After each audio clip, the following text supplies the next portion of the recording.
સુરત શહેરમાં લોકોના આરોગ્ય સાથે ચેડા. પાલિકાએ લીધેલા દૂધના માવાના 10 સેમ્પલ્સ ભેળસેળ તેમાં આવી સામે.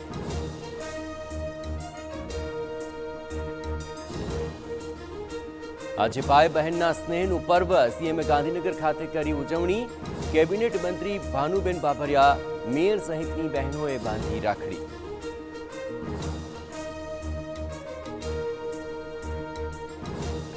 ડભોઈના મોતીપુરા ગામે પૂંઠા બનાવતી ફેક્ટરીમાં લાગી આગ. પૂંઠા સહિતનો સામાન બળીને ખાખ.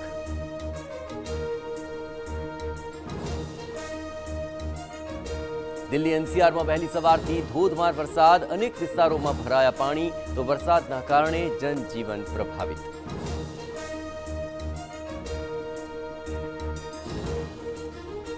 ઉત્તરકાશીના ધરાલીમાં દુર્ઘટના બાદ 650 લોકોનું રેસ્ક્યુ. હજુ પણ 300 જેટલા લોકો ફસાયેલા હોવાની આશંકા.